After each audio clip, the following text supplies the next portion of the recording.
Uwi na kami sa Pilipinas. Itong oras na ba? 11:12 na ng gabi. Itong oras hindi ka na makakalakad-lakad basta-basta lang sa Maynila.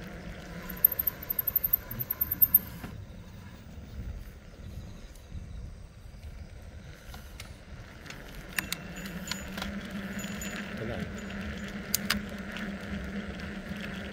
Presidente magnanakaw, ibigan niya magnanakaw, kamag-anak niya magnanakaw, bang sabihin niya hindi siya magnanakaw.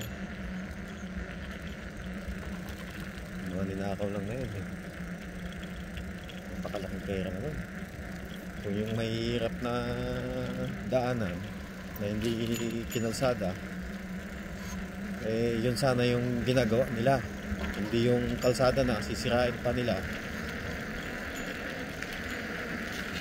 Sirain nila yung kalsada, yung ganda-ganda. Eh kung ginagawa na sana nila yung mga sirang kalsada o yung mga hindi pa nagagawang kalsada, sana eh lahat ng kalsada na mahihirap eh, kalsada ng mahihirap at sa mga magsasaka, pati yung gitna ng palayan may kalsada, hindi sana nahihirapan yung mga tao. Hindi paglilingkod yung ginagawa eh. Pag nanakaw nagawa nila, hindi paglilingkod.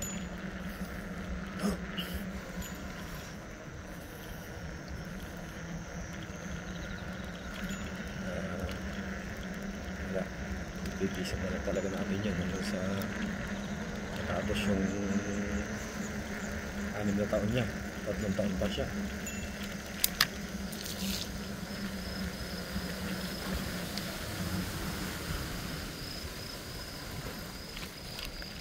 Walang taong pagtitis pa, di ba na kung mapaalis siya, meron ng revolution talaga, sama-sama yung mga pulis at sundalo.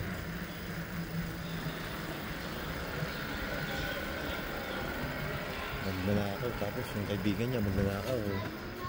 Imposible eh. Posibleng hindi rin siya ganun eh. Kaya may kasabihan na sabihin mo sa akin ng kaibigan mo, sasabihin ko kung sino ka.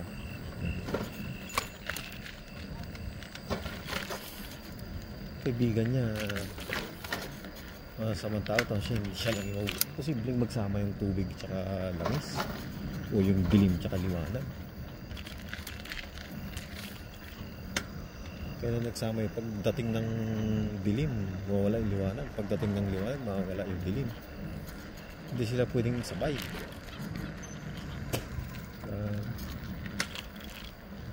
Posible sasabi nila na masama yung kaibigan kasama niya eh, tapos siya lang yung buti. Hindi pwedeng magkakasama. Wala po. Pwedeng mangyari. Pag-upo pa lang ni Marcos, ang ginawa niya, pinatanggal niya kaagad yung PACC. Tapos nag-import kaagad siya ng asukal. Pinapirma niya si Vic Rodriguez para makapagnakaw sila. Sunod yung sibuyas, nagmahal yung sibuyas parang ginto. Tapos yung anihan na, bago mag-anihan talagang nag-import siya. Sabi niya shortage daw. Hindi naman, talagang inano lang niya sa anihan. Puro pambubudol yung ginawa niya. Wala siyang ginawa, pinatigil pa niya yung gawa ni Duterte. Talagang masamang tao, walang din yung putanig. Wala ka nang ginawa. Kung masakit pa sa kanya yung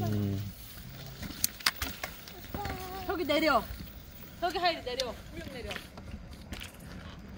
masakit pa sa kanya yung mga ginawa niyang masama, ibinibintang niya pa kay Duterte.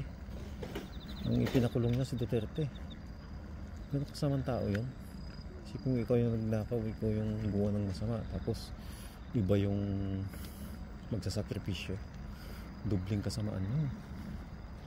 Yung nagnakaw lang eh, nakukulong. Mga kriminal na simple lang. Tapos siya nakalaya. Iba yung maparusahan. Ano nakatindi yun? Who you calling? Nothing. May make video. Ay naka.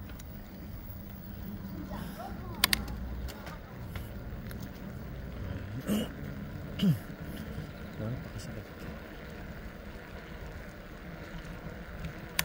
Sakit hindi ka naman. Pilipino. Pero pa ng presidente pinuno agad. Binibigay mo yung pera mo sa kanila para gastusin nila sa tama. Para ibalik sa tao. May sweldo naman. Hindi mo wala sa gobyerno. Kaya may paggugutom. Kasi hindi talaga mga parusahan dito yung mga yan. Sila yun lang, nakalaya din. Nakalaya din.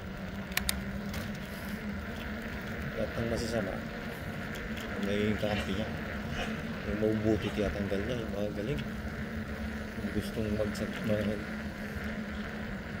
maglingkod talaga.